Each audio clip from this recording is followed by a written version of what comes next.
बिस्मिल्लाहिर्रहमानिर्रहीम। अस्सलामुअलैकुम। आज हम बनाने जा रहे हैं माउथ फ्रेशनर या पान मसाला।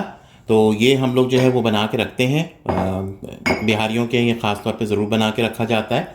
दावतों में खाने के बाद, चाय का जब सेशन ख़त्म होता है तो उसके बाद ये ज़रूर रखा जाता है और लोग बड़ा इंजॉय करते हैं।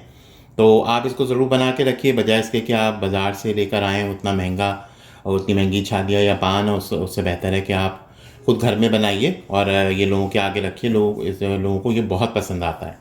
तो आज हम ये वाली रेसिपी बना रहे हैं। इसके इंग्रेडिएंट्स भी बड़े आसान होते हैं। इसमें सौंफ होगा, धनिया गिरी या जिसे धनिया दाल कहते हैं वो हम इसमें डालेंगे, बारीक वाली छालियाँ डालेंगे, तिल डालेंगे, खोपरा डालेंगे और रंगीन सौंफ डालेंगे। तो बस इनको खाली रोस्ट करना होता है और फिर मिक्स करना होता है आपने तो, और फिर उसको बना के आप डिब्बों में भर के आराम से 6 महीने साल रखें। ये ख़राब नहीं होता क्योंकि ये भुना हुआ होता है तो इसमें कीड़ा नहीं लगता। तो इसको बना के रखिए और लोगों के लिए आगे रखिए। जब दावत हो या ऐसे भी आप चलते फिरते दिन में एज अ माउथ फ्रेशनर आप यूज़ कर सकते हैं, या जो लोग पान पसंद करते हैं उनके लिए भी ये बहुत अच्छा होता है। तो आज हम ये बनाएंगे। तो चलें अपनी रेसिपी स्टार्ट करते हैं। अच्छा, सबसे पहले हम जो है वो सौंफ भुनना शुरू करेंगे। ये देखें, ये सौंफ मैंने जो है वो मैं तकरीबन लूँगा 2 कप सौंफ लूँगा मैं, क्योंकि 1 कप पूरा भर के मेरे पास जो है वो धनिया गिरी है, जिसे हम धनिया दाल भी कहते हैं। तो सबसे पहले हमने चीज़ें भूननी है। अच्छा, भूनते वक्त आपको ये ख्याल रखना है कि ये बहुत ज़्यादा ओवर भी ना हो। इसको आप मतलब बहुत ज़्यादा जो है वो भून ना दें, क्योंकि बहुत ज़्यादा भूनने से भी ये होता है कि उसमें कड़वाहट आ जाती है। तो आपको इस बात का भी ख्याल रखना है। चूल्हा जो है वो मैंने पहले फुल पे रखा हुआ था, अब मैंने इसको मीडियम कर दिया। तो हम इसको मीडियम आंच के ऊपर भूनेंगे और आप इसको टेस्ट भी करते रहिएगा। अभी तो ज़ाहिर है कि बिल्कुल कच्चा है, कि कम से कम भी 5 से 8 मिनट तो लेता है भूनने में, क्योंकि सौंफ जो है वो ज़्यादा टाइम लेता है। तो इसी तरह से हम बाकी चीज़ें भी भूनेंगे। जैसे सौंफ है, धनिया की गिरी है। धनिया की गिरी का मैंने आपको बता दिया कि उसको धनिया दाल भी बोलते हैं। कि अगर आप दुकान में जाएं और ढूंढें, क्योंकि पाकिस्तान में तो खैर लोग धनिया गिरी बोलते हैं, तो वहाँ पे ढूंढना इतना मसला नहीं होता। लेकिन जैसे अगर आप यहाँ अमेरिका, कनाडा, नॉर्थ अमेरिका और ऑस्ट्रेलिया वगैरह में रहते हैं, तो अगर आप वहाँ बोलेंगे धनिया गिरी तो उनको नहीं समझ में आता। तो आप उनको जब बोलेंगे धनिया दाल तो फिर वो आपको वो दे देंगे। तो अभी हम जो है वो सारी चीज़ें रोस्ट करेंगे। तो मैं इसको भूनता हूँ और जब ये रेडी होने लगेगा तो फिर मैं आपको दिखाऊँगा। अच्छा, अब ये देखिए, मुझे इसको भूनते हुए तकरीबन 2 मिनट हुए और अब इसमें से आपको क्रैकिंग की आवाज़ें आ रही होंगी।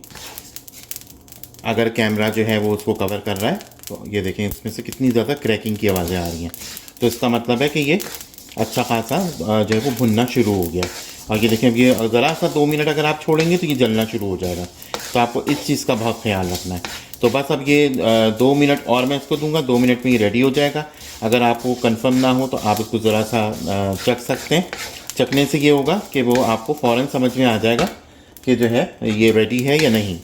मतलब उसका फ्लेवर आपको समझ में आ जाएगा। कच्चा नहीं होना चाहिए, बिल्कुल अच्छा सा भुना हुआ होना चाहिए, तब आपका जो है वो पान मसाला या माउथ फ्रेशनर जो है वो बहुत मज़े का बनेगा। तो ये अमूमन होता ये है कि जो हम लोग तो बिहारी हैं, तो बिहारियों क्या ये ज़रूर बना के रखा जाता है। तो वैसे भी खाया जाता है, क्योंकि हाजमा ये हाजमे के लिए बहुत अच्छा होता है। दूसरी ये कि अगर आपका मुंह का मज़ा ख़राब हो रहा है, या जिन लोगों को लुआब की शिकायत होती है कि बहुत ज़्यादा थूक बनता है उनके मुंह में, तो उनके लिए भी ये बहुत अच्छी चीज़ है। और दावतों में हमारे यहीं होता है, खाने के बाद ये ज़रूर रखा जाता है, चाय वगैरह के बाद, ताकि लोग इसको खाएं और मतलब अच्छा फ़ील करें। तो आप ये ज़रूर बना के रखिए। तो ये ऑलमोस्ट रेडी है। बस अब इसको मैं निकाल लूँगा और फिर मैं धनिया जो है उसको भूनना शुरू करूँगा, फिर आपको दिखाऊँगा। अब हमने सौंफ जो है वो भून के निकाल दिया। अब ये मेरे पास धनिया गिरी है, जिसको धनिया दाल भी कहते हैं। अब इसको हम भूनेंगे। इसको भी हमने इतना भुनना है कि बस ये बिल्कुल जो है वो इसका कच्चापन और इसका जो एक समझ में आता है कि इसको आपने इस तरह से भुनना होता है कि इसके अंदर का कच्चापन ख़त्म हो जाए और ये अच्छा सा खुशबू इसमें आ जाए और क्रिस्पी क्रिस्पी सा, क्रंची सा ये हो जाता है। तो इसको भी अब हम इसी तरह से भूनेंगे। और जब ये भुन जाएगा तो इसको भी जैसे हमने वो सौंफ अलग कर दिए भून के, एक प्याले में हम इस तरह से चीज़ें भूनते जाएंगे, जमा करते जाएंगे। तो ये धनिया की गिरी भी इसी तरह से हम भून के और उसमें शामिल कर देंगे। अच्छा, जब ये आप भूनेंगे धनिया गिरी या धनिया दाल, तो ये थोड़ा सा आपको ऑयली भी लगेगा। तो इसका मतलब ये होता है कि इसके अंदर क्योंकि ऑयल होता है, तो जब ये भुनना शुरू करते हैं हम लोग तो वो ऊपर आ जाता है। तो इसको भी आप भूनते हैं और फिर जैसे ये रेडी होता है तो फिर मैं आपको दिखाता हूँ। बस ये अब ऑलमोस्ट रेडी है। ये देख लीजिए इसका कलर चेंज हो गया है, डार्क ब्राउन होना शुरू हो जाएगा। और अगर आपको फिर भी कंफर्म ना हो तो आप 2-3 दाने ऐसे उठा के इसको चखिएगा तो आपको समझ में आ जाएगा कि ये अब कच्चे नहीं हैं, ये अब भुन गए। तो इनको आपने बस रोस्ट करना होता है, लाइट ब्राउन करना होता है। और जो है वो फिर आप इसको सौंफ में, अब मैं इसको भी सौंफ में जो है वो मैं डाल दूँगा। और इन सब का हम ठंडा होने का वेट करेंगे। और अगली चीज़ जो हम भूनेंगे वो है हमारे पास खोपरा। तो फिर मैं वो ये निकालता हूँ और फिर मैं आपको वो दिखाता हूँ। अच्छा, खोपरा जो है वो मुझे ये कलर वाला मिला। ये ज़रूरी नहीं है कि आप कलर वाला डालें, अगर आपको वाइट मिले तो आप वाइट भी डाल सकते हैं। और खोपरा भुनने का ये होता है कि ये बहुत कम टाइम लेता है, क्योंकि इसमें ऑलरेडी देखें ऑयल होता है, तो इसलिए इसको टाइम बहुत कम होता है।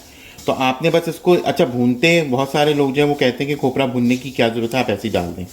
आप बिल्कुल ऐसे ही डाल सकते हैं, लेकिन आप नोट कीजिएगा कि जब आप इसको हल्का सा रोस्ट करके डालते हैं तो उसका फ्लेवर और बढ़ जाता है और वो इतने मज़े का लगता है आपके इसमें जो हम ये माउथ फ्रेशनर या पान मसाला बना रहे हैं उसमें ये बहुत मज़े का लगता है। और फिर ये जो है वो बहुत अरसे तक आप इसको जितना भी टाइम रख लें ये ख़राब नहीं होता। मतलब इसमें नहीं तो अमूमन ये होता है कि खोपरे में हल्का सा एक वो जूस की वजह से अगर उसमें रह गया, वो सही से ड्राई नहीं है, तो फिर वो उसमें फफूंद लग सकती है। तो इसलिए इसको हल्का सा अगर आप ड्राई रोस्ट करके डालेंगे तो आपको ज़्यादा मज़े का लगेगा। तो मैंने कोशिश की थी कि मुझे वाइट मिल जाए, इत्तेफाक है कि मुझे वाइट नहीं मिला, मुझे ये कलर वाला मिला। तो मैंने ये कलर वाला ले लिया कि चलो वैसे भी ये उसमें जाके बहुत अच्छा लगेगा। और आपकी मर्ज़ी है, अगर आपको ये वाला कलर वाला पसंद नहीं है आप वाइट डाल दीजिए। तो इसको भी देखें, बस मैं लाइट सा रोस्ट करूँगा, इतना कि बिल्कुल लाइट ब्राउन हो जाए, क्रिस्पी हो जाए, और फिर मैं इसको उसी में शामिल कर दूँगा। बस खोपरा जो है हमारा अब रेडी है। इसको भी मैं आप निकाल के और सौंफ और धनिया जो मैंने भूनने के बाद एक जगह रखा है उसी में डालता हूँ। और फिर अगली चीज़ जब मैं आपको भूनता हूँ तो फिर मैं आपको दिखाता हूँ। अच्छा, अगली चीज़ जो हम भूनेंगे वो है ये तिल। तिल भी इसके अंदर आप ज़रूर डालिए, इसको भी आपने भून के डालना होता है। तो जैसे मैंने आधा कप वो डाला था क्या कहते हैं धनिया दाल, तो इसी तरह से आधा कप ये भी डालेगा। तो आप ये देखिएगा ये कितने मज़े का जो है वो आपका जो वो बनता है माउथ फ्रेशनर या पान मसाला। इसकी वजह से जो फ्लेवर इसके अंदर आता है वो बहुत ज़बरदस्त आता है। अच्छा, तिल का ये है कि इसको आपने अच्छा सा भूनना है, इसको थोड़ा सा आपने कच्चा नहीं रहने देना, क्योंकि इसके अंदर फ्लेवर बढ़ता है जब ये भूनता है। इसमें भी ऑयल होता है, जैसे जैसे ये भुनेगा फिर आप देखिएगा ये उड़ेगा भी और ये बहुत खूबसूरत सा वो हो जाते हैं, छोटी छोटी सी जैसे फूल सा जाता है, ये बहुत बारीक बारीक सी मोतियाँ लगता है देखने में। तो आपने जो है वो उसको अच्छा सा भूनना है, ब्राउन करना है। और ये मैं भूनता हूँ और फिर मैं आपको दिखाता हूँ।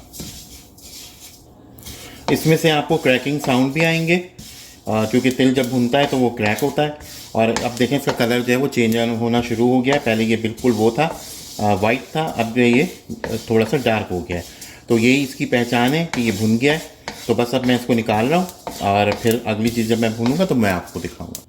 अब मैं ये देखें छालिया एक होती है, ये ऑप्शनल है, आपकी मर्ज़ी है, अगर आपको डालना है तो आप डालिए। इससे एक बहुत अच्छा सा इसमें फ्लेवर जो है वो बन जाता है। तो मैं इसमें डालता हूँ, आपकी मर्ज़ी। अगर आपको नहीं डालना है तो आप बगैर छालिया का भी बना सकते हैं, लेकिन कोशिश कीजिए बिल्कुल बारीक वाली डालिए क्योंकि ये फिर खाने में बड़ी अच्छी होती है। अच्छा, इसको भी हम भून के डालते हैं, वो इसकी वजह ये होती है कि फिर चाहे जितना भी टाइम लगे ये ख़राब नहीं होती है, ये क्रिस्पी क्रिस्पी सी रहेगी। तो ये जब आप भूनेंगे तो धुआं बहुत होगा क्योंकि इसके अंदर जो मिंट उन्होंने थोड़ा सा डाला होता है, तो बहुत जल्दी जल्दी इसको आपने बस भुनना होता है और फिर उसको आप सौंफ में मिक्स कर देते हैं।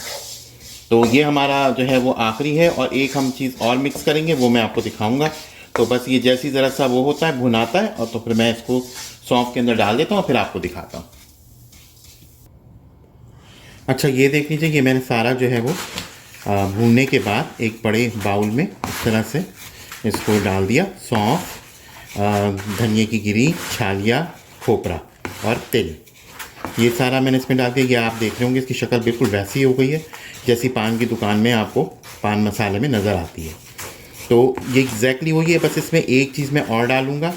मैंने आपको बताया था कि एक चीज़ मैं इसके अंदर और डालता हूँ, वो भी ऑप्शनल है, आपकी मर्ज़ी है, आपको डालना है आप डालिए, नहीं डालना है नहीं डालिए।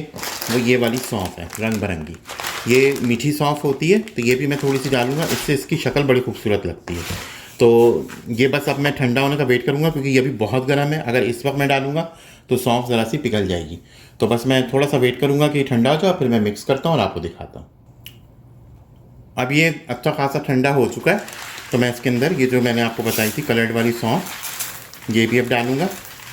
अच्छा, इन चीज़ों की कोई क्वांटिटी फ़िक्स नहीं है, आपकी मर्ज़ी होती है, जितना आपको चाहिए उतना आप इसके अंदर चीज़ें मिक्स कर लें और जिस तरह से कर लें।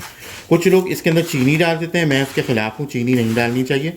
एक तो वो हाथों में चिपकती है, उसकी वजह से बहुत बुरी लगती है, दूसरे उसका वो लुक नहीं आता है, जो खूबसूरत सा लुक आना चाहिए जो आप मेहमानों के सामने रखते हैं। तो इसलिए आप इसके अंदर चीनी ना डालें।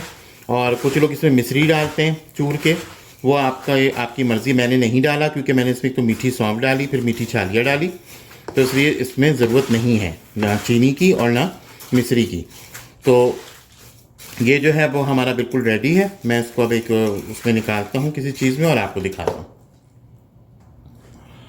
तो ये हमारा जो है सौंफ रेडी है, जो माउथ फ्रेशनर भी आप इसको कहें, चाहे आप इसको पान मसाला कहें।